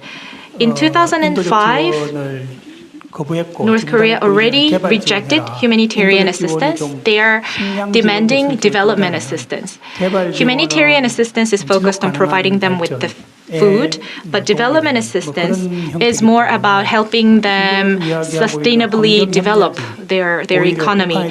And therefore, I think environmental cooperation in this context could be a way to enhance the cooperation as well as to make them welcome our assistance more. Swiss is already providing successful development assistance to North Korea. For example, there's a slope management program because in North Korea, a lot of the hills and mountains have been degraded. And as Dr. Chang said, there are several reasons why. Number one, they have slash and burn fields, and number two, they have logged all the trees for the firewood. So a lot of the mountains in North Korea have become barren. And prohibiting these acts and replanting trees in the Korean mountains is nearly impossible because that will be considered a threat against the livelihoods of the North Korean people. However, what Swiss is doing with North Korea is Swiss is sharing its know-how of farming on the slopes. So what Swiss is doing is you can allow people to use slopes for farming, and around these farmlands you create orchards and other farm agricultural facilities in order to prevent the loss of soil. So this has been going on quite successfully, and I think that could be something that we could benchmark as we consider cooperating with North Korea. And instead of direct bilateral cooperation, I think it's better to actually work through international organizations. That's actually the preference of North Korea as well. There are 17 permanent offices of international organizations in North Korea. There are 6 UN institutes, and then there are 6 NGOs under the EU stationed in North Korea, and they don't work individually. They created an EU Assistance Association so that they could actually facilitate cooperation with North Korea. But if we look at what we're doing right now, well, if you think about the States or Europe, half of their assistance volume or funding comes through international organizations. However, if we look at Korea, over the past 20 years, we have sought direct assistance with North Korea. So 74% of the funding that we provided to North Korea went directly to North Korea. So it's usually the government that's working directly with North Korea. However, North Korea prefers to work through international organizations. And therefore, if the government is at the forefront of inter-Korean cooperation, that could actually lead to limitations. Therefore, in the future, we will need to bear that in mind. And with that, I would like to conclude my remark. Thank you. And next we have from APEC Climate Center, Dr. Kwon Won-Tae. Yes. So I would like to be really straightforward and talk about my major because a lot has been already covered by other discussants. Dr. Kang, during your presentation, you said that in the 1990s there were an annual average of 5 natural disasters. And I think this data could be unreliable because in the 1990s, North Korea actually experienced a lot of natural disasters, and their food production actually went down by 50% in the 1990s. What this illustrates is that North Korean data on natural disasters lacks credibility, and when we talk about inter-Korean cooperation, this lack of data transparency and credibility is a big obstacle. Also, Dr. Kang, you said that there were more frequent floods along the border area, and he said that one of the reasons could be is because it's what the press reported on. In Korea, actually, Gyeonggi-do province has the most flooding. So along the armistice line is actually where you have a lot of floods from the actual meteorological point of view. So that is information that you could use for your reference. And North Korea has committed to an NDC compared to the 1990 level. Both Dr. Kang and Dr. Myeong mentioned about North Korea's NDC. And I would like to know what was the reference point for reducing the carbon emissions according to the NDC, because based on national communication data with North Korea from the past, in the 1990s, North Korea emitted a lot of carbon dioxide, and since then the emissions continued to come down. As far as I know, in the 1990s, about 200 million tons of carbon dioxide was emitted, and by 2030, according to Dr. Myeong, North Korea promised to reduce the emissions to about 100 million tons. So I would like to clarify what was actually the reference year that North Korea is referring to in its NDC. It's a little questionable because if you look at other countries' NDC, we said that the reference point is 2018, and all the different countries have different reference points. Some countries chose 2050, some countries chose 1990. So when we talk about NDC, we really need to make it very clear which year is the reference year. Because already North Korea has had a 50% decrease in its carbon dioxide emissions, and so we need to really have clear and accurate information in this aspect. And I also would like to say a few words about climate change. 그러니까는 넷제로라는 것이 이제 농도가 Net zero 올라가지 않는 거라고 means keeping the concentration of greenhouse gases the same in the atmosphere. 활동에 의한 농도가 올라가지 And 않는다라고 얘기를 하시는 게 맞고요. Actually, it would be more correct to say that we maintain the same concentration induced by human activities. Because by 2100, the CO2 concentration in the air would come down from 413 to 390 due to, for example, carbon sinks in the ocean. So we need to clarify that the concentration of carbon dioxide or greenhouse gases caused by human activities should stay the same according to the concept of net zero. So I just wanted to clarify that. And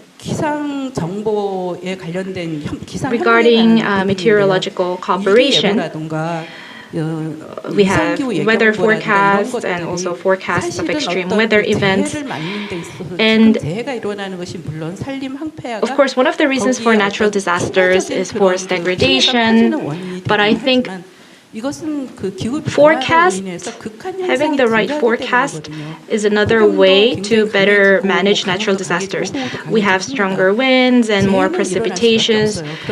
And these natural disasters are inevitable, and these disasters are aggravated by the environmental destruction.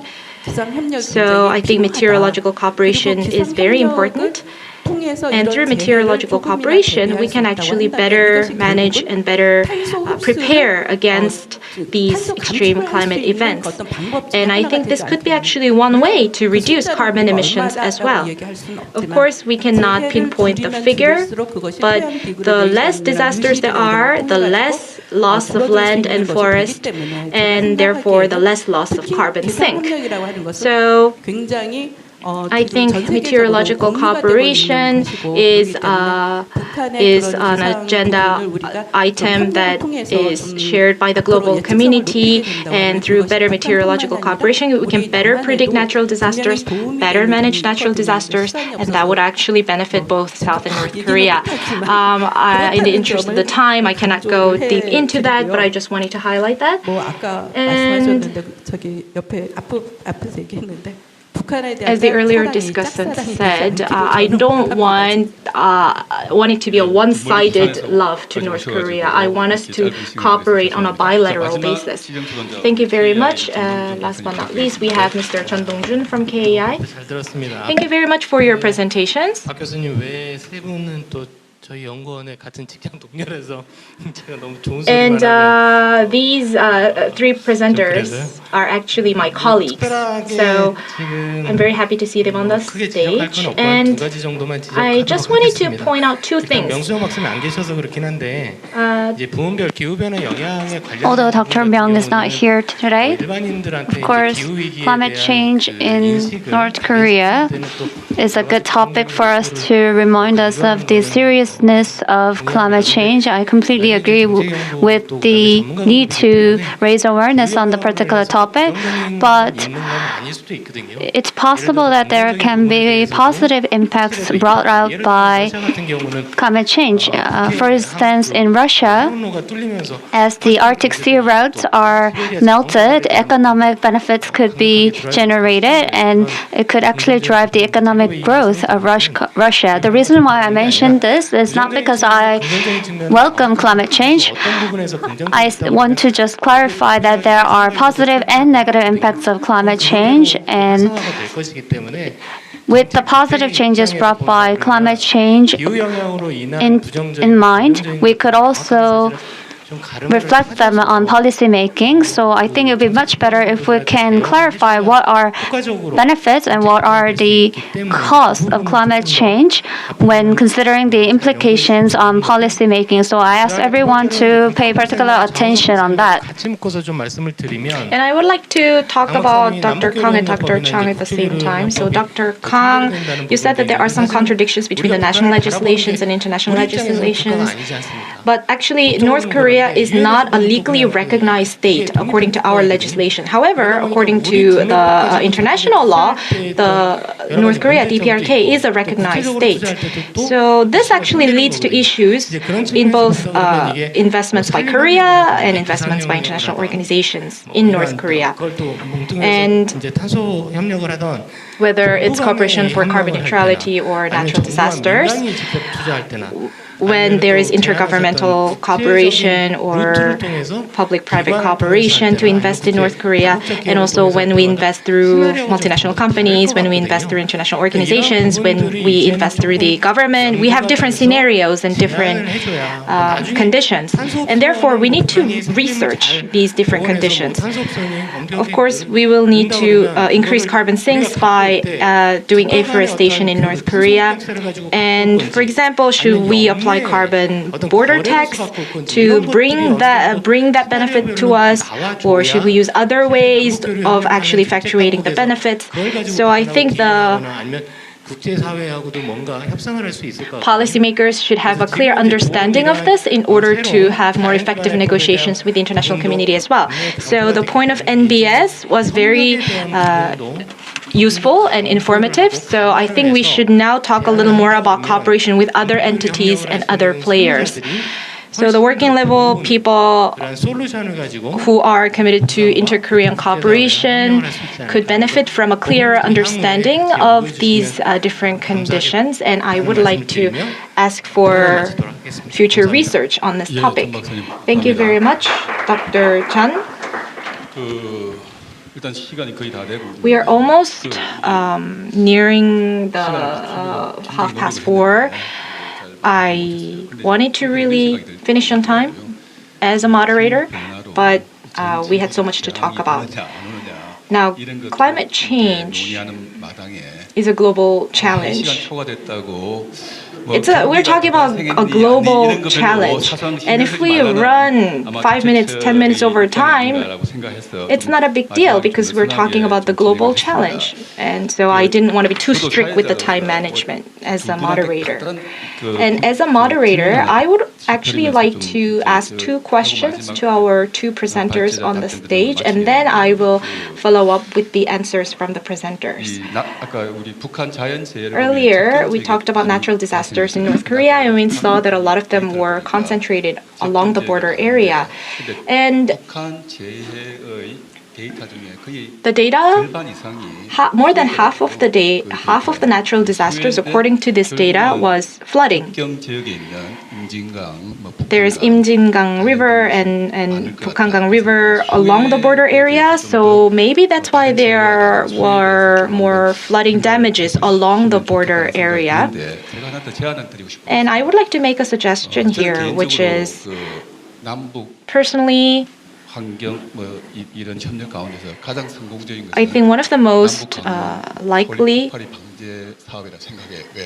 cooperation projects between the 2 Koreas is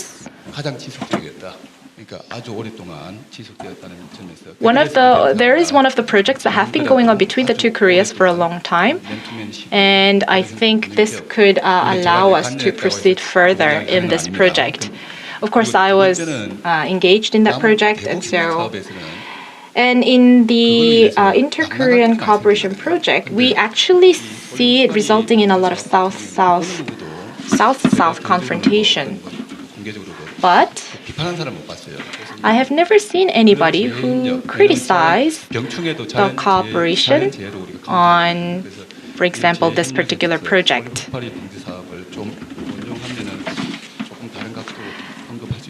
So we think we should really focus on the insects that the insects that are harmful to the pine trees. So we should have this project to reduce these insects which are harmful on the pine trees, because this has been going on as a successful project for quite a long time. And I've been engaged a lot in the afforestation projects in South Korea, and my major is international politics, so I was actually critical about these projects. I actually said that Kyoto Protocol would actually not work in Korea, for example. However, if you look at Paris Agreement, the binding power is not as strong as the Kyoto Protocol, but in terms of international cooperation, there are still a lot of limitations. And so, from the international politics point of view, when you explain about the international relations and international agreements, more often than not, international agreements change because the national policies change rather than vice versa. And Paris Agreement is not as binding as Kyoto Protocol, and a lot of international politicians point out that that is one of the weaknesses of international agreements. And so, in Paris Agreement, and also REDD+, we need to look back on our failures over the past decade, and we need to examine our successful and unsuccessful experiences over the past decade, so that we can ensure that our future projects would become successful. With that, I will conclude my comments, and now I would like to ask the audience who are joining us in person today, if you have any questions or comments. If not, then I will hear from the two presenters today. First of all, Dr. Kang and then Dr. Jang. I would like to hear from you now. Why don't we hear from Dr. Jang first, followed by Dr. Kang? Yes. Actually, I feel that your remarks were more of comments rather than questions. I felt like I was in front of an excellent review panelist who reviewed my project and my presentation, and all of your remarks were very helpful for me. Thank you very much for that. First of all, regarding what Dr. Kang said, actually, in the interest of the time, there were things that I was not able to emphasize during the presentation. I didn't just want to emphasize for afforestation, but also ecological conservation and other aspects. NBS is currently focused on flood damage, so I focused on forest degradation in my presentation. But as you said, wetland is a big carbon sink as well, which should be preserved. In North Korea, however, flood damage seems to be the biggest natural disaster, so I emphasized that in my presentation. But as Dr. Kang said, we do need to take a more comprehensive approach that includes not just forests, but also wetlands. And regarding what Professor Ko said, you actually made a remark that I never thought about, which was regarding the project in Swiss. I actually didn't know about this project, and in my future research, I think it would be useful information to take into account in order to promote inter-Korean cooperation. And Dr. Kwon, you asked me about the NDC reference point of North Korea. If I remember correctly, I don't think I saw the baseline point. Maybe I missed it, but I cannot tell you what the baseline year was based on my memory. So the commitment was made in 2018, and they set the percentage point for reduction, but I didn't actually see anything about the baseline year. If you look at UNFCCC National Communication number 2, which was submitted by North Korea, it gives you figures about the emissions from the 1990s, so I think that could tell you which year is the baseline year. Thank you very much. And Dr. Chun, as you said, the domestic law and the international law have contradictions, and also there are some contradicting perceptions in Korea and in the international community, so I would need to take that into account when considering different scenarios for my research. So thank you very much for that comment as well. And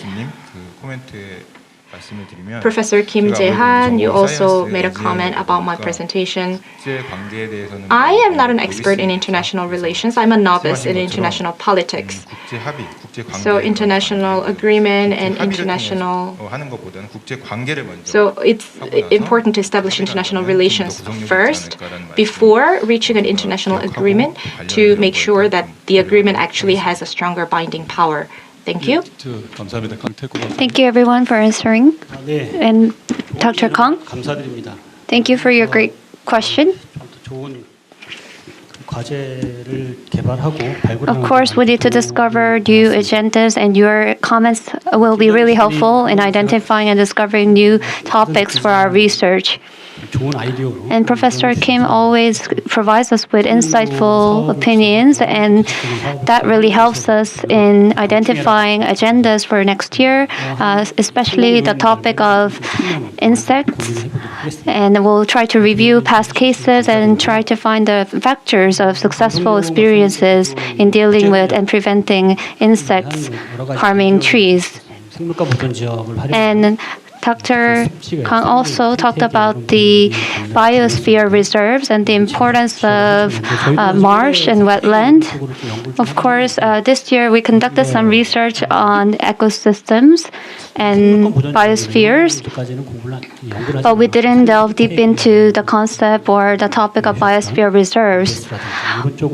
We focused our research attention on NBS this year, but we will try to expand our research scope to include the wetland as well.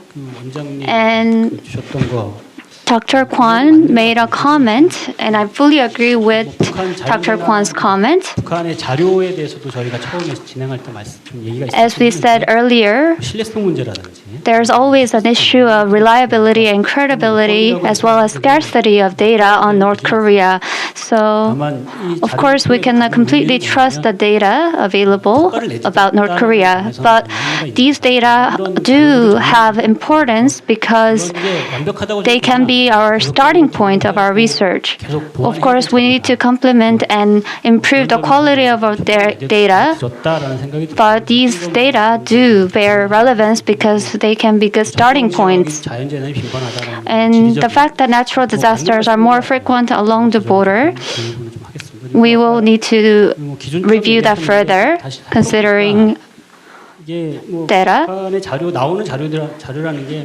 And the data we gather on North Korea are not always accurate.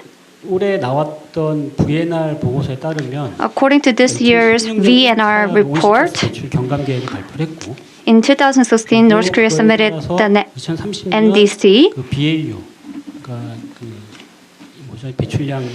And according to that report, South Korea would achieve the reduction by 2030 using the baseline.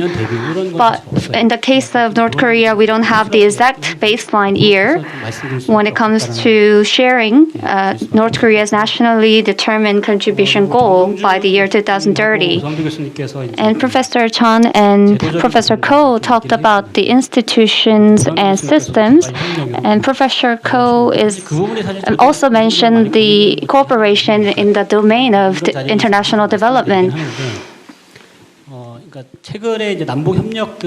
Recently, when we talk about inter-Korean cooperation, humanitarian cooperation or our support tends to be gradual. So some people argue for development support in the realm of inter-Korean cooperation. I do agree with them to a certain extent. However, they're not always aligned with our legal institutions or systems, because the inter-Korean cooperation has been understood as the national cooperation among our people. 포함해서 민족 간 거래인데. So it is considered a transaction between the people on the Korean Peninsula, but it could be different when working on reducing greenhouse gas emissions. Even if we invest in reduction of greenhouse gas emissions, we need to consider. Although President Moon suggested the agreed goal of 40% reduction, whether that could be included in the inter-Korean cooperation or not is a question, because we do not have the base mechanism. Because if we make investment in reduction of greenhouse in North Korea, that should be considered as our effort by the international community. But whether that will be accepted as South Korea's effort or contribution, that's still a question, because we don't have the base mechanism to determine that. So if there is any development support or cooperation support that South Korea lends to North Korea, this could actually meet with differing mechanisms in place in our legal clauses. So there are some contradictions in our legal institutions. And as Dr. Chun said, this is definitely a domain that we need to delve further into and conduct more thorough research. We are the co-host of this conference.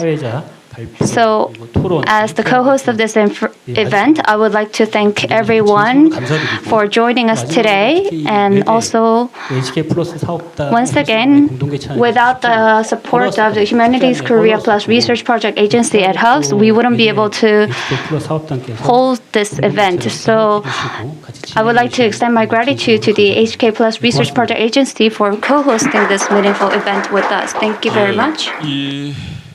If you look at the panelists of this session, we see three people from KEI, the co-host of the symposium, and also we have Professor Ko and Professor Kang and Mr. Kwon, who are all renowned experts in their own fields, and also they have an insight from the convergent perspective. So I think that made this session all the more productive. And not just this session, but also the first session also had that convergent perspective, which was very useful for all of us. And we ran 10 minutes over time, and I'm sure that was tolerable. And therefore, with that, I would like to bring this session to the end. Thank you very much.